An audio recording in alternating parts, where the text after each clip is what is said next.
Good afternoon, everyone. My name is Liz Zayat, and I'm here to talk to you about handwriting and Parkinson's disease. All of this is in preparation for our handwriting workout we're going to be offering at the Parkinson's Exercise and Wellness Center starting October 5th. In today's conversation, we're going to be looking at how Parkinson's disease changes our handwriting, as well as going over some of the research about handwriting for individuals with Parkinson's disease, briefly talking about different ways we can improve our handwriting, and then how that will be integrated into our upcoming handwriting workshop.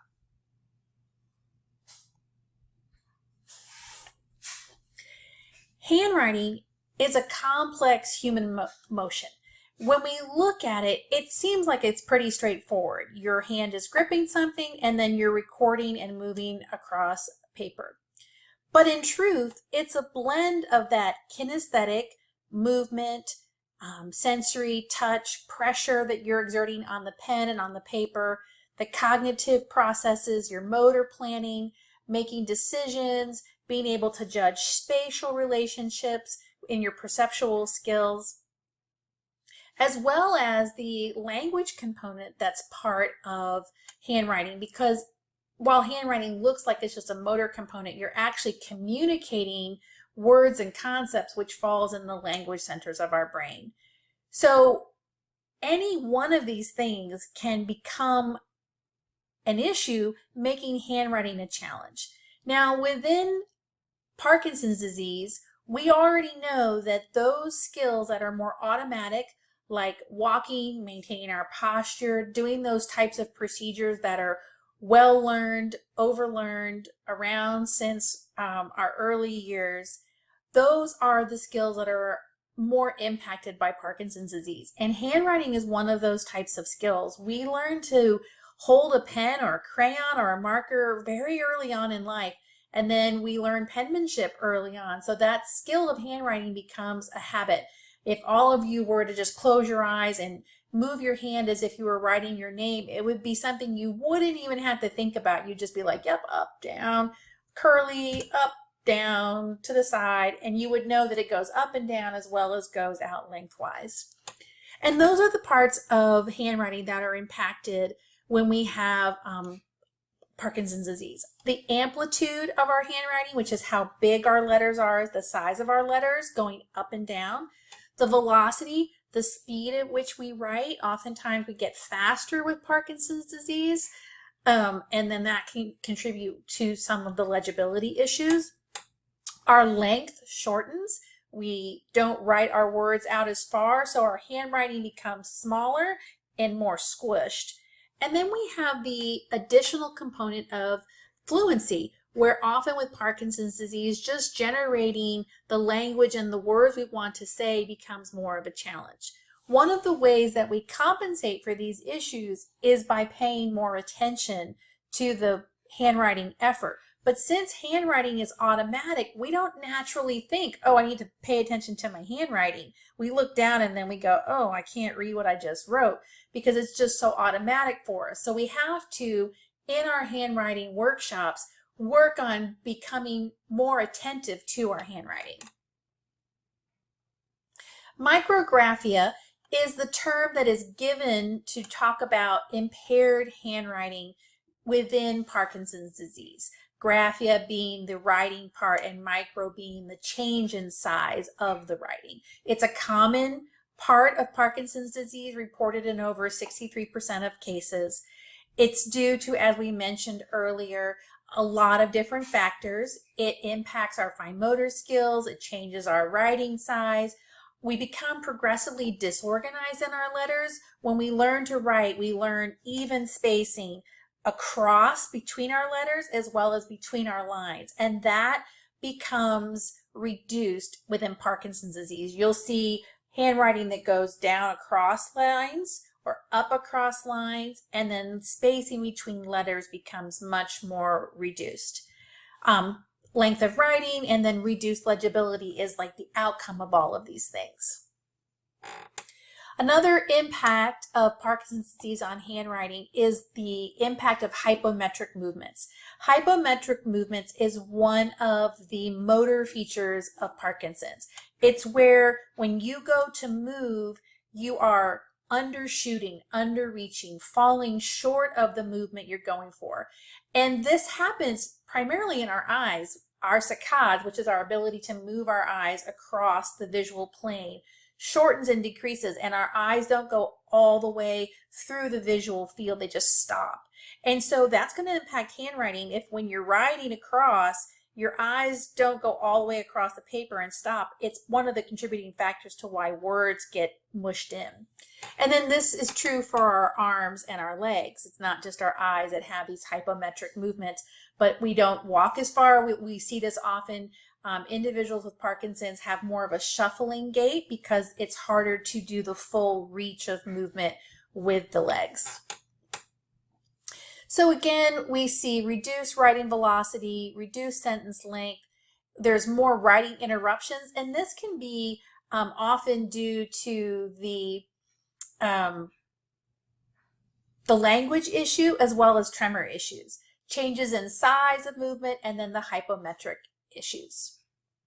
Let's talk about some of the research that's out directly about handwriting. And I will say that in the years that I've been working on handwriting within Parkinson's disease, the research on this topic is growing exponentially. So Initial in 1997, Olivier and others, discovered that if you use a cueing pattern with someone who's writing and has Parkinson's disease, you can actually change their handwriting. You can prolong how long they write for. If you cue write bigger, go all the way to the line, those are examples of cueing. You can change the letter size, both visual cues and auditory cues. So saying, okay, keep going, auditory cue, or doing a visual cue like a yellow marker line, or a pen, go all the way to the pen, or even just lines on the paper, or having people trace over letters. Those are all types of visual cues. All of those have been found to be effective. And they can even help us combat this hypometric eye movements. So our eyes are like, that's as far as we're going to go. The visual cues are like, no, go farther. And that has been found effective. We've also seen Nackerts in 2017 and others, and Nackerts has done quite a lot of research in handwriting within the Parkinson's community.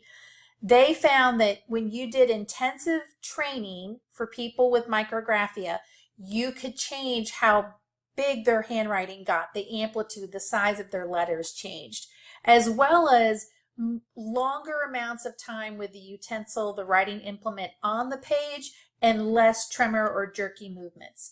Velocity didn't change, but the size of the lettering did. And they also found that practice helps. That's good news because we're available to practice. Nackerts in 2018 found what I think to be one of the most critical pieces of research ever done with handwriting investigations. And what they found is that when you look at what the brain is doing, when people are doing handwriting exercises and handwriting workouts and handwriting programs, when you look at the brain, you actually can see that the brain is changing in a positive way. More connections are being made in those cortical regions that are being triggered by the intensive training. So you're doing handwriting exercises, and the part of your brain that's looking at spatial relations, language, communication skills, motor planning, those connections increase during that time. And also, the handwriting gets better. So I think that that's really important for us to remember, that going to a handwriting class or a handwriting workout or doing workouts in general are not just to make our handwriting better and not just to make our walking better or our balance better, but it also makes our brains better. And healthier brains means healthier people. In 2021, Foster and her group did some systematic review. They looked at all sorts of research on handwriting for individuals with Parkinson's disease. And they found that there were a lot of different kinds of interventions being done. People were doing just hand exercises. People were doing handwriting exercises with external cues. Some of them were doing it every day. Some of them were doing it a couple times a day. Some of them were doing it once a week. Some of them were doing it, once a week and then home programs. Some of them were doing exercises and interventions in person. Others of them were doing it online. Some of them were just using a workbook. And they found that every single one of those different kinds of workouts made a difference and showed improvement in handwriting for people with Parkinson's disease. So yay, that's great. And then Collins and others in 2023 specifically looked at a 6-week online training program. So they would get on Zoom and they would do these training programs with people. And they found that legibility and quality of writing changed. And then other aspects of handwriting were enhanced, such as letter size, the use of words, how straight your lines were, how consistent your spacing was. All of those became better as well. So to improve handwriting, we believe that you can implement all of these different things. We didn't talk about medications or surgical interventions, but we know that those work. We know that a lot of the Parkinson's medications, given at the right time, produce a motor response that gives you more control. Same with the surgical interventions. And then motor rehab that focuses on motor learning, looking at how you might need to adapt or work on your sequencing. A lot of those things you already do at the Parkinson's Exercise and Wellness Center. And then looking at those adaptive strategies like, do I need verbal cues or visual cues, or do I just need to pay better attention to my handwriting? And then the use of music. We found that to be very impactful in all motor skills with individuals with Parkinson's disease. As well as adaptive equipment. There's a variety of adaptive pieces that you can use to improve your handwriting. Now, this is really customizable. Vibrating pens, wide pens, heavy pens, writing birds, materials that give you more control, like, maybe using like a thicker paper. All of those things can help improve handwriting.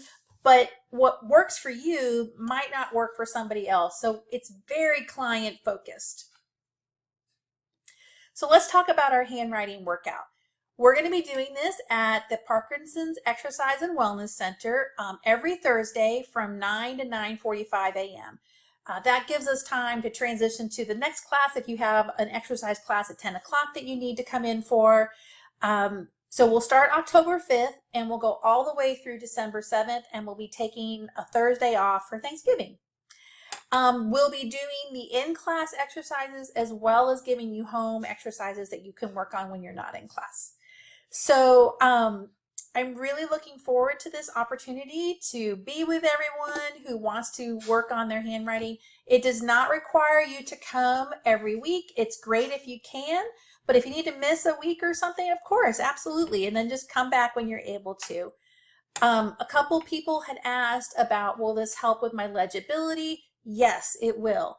Can I tell exactly what's going on with your handwriting before I see you do handwriting? No. But we will be assessing your handwriting, looking to see, are you having struggles with up movements or down movements or across movements? What are the challenges? It's important to know that individuals with Parkinson's disease already know how to write. So we're not teaching you letter development again. You already learned that years ago. What we're teaching you is, are there modifications and adaptations that we can make that will help counteract the impact of Parkinson's? Like if it's automatic is being destroyed, then let's pay better attention. And how can we pay better attention? Through either verbal or auditory cues or music. So we definitely can help you improve your legibility and whatever other goals you have for your handwriting. Some people just want to be able to write their name so people can read it. Other people want to be able to write short stories again, or write a grocery list that's legible. Whatever your goal is, that's what we'll work on. All right, looking forward to seeing you guys on October 5th.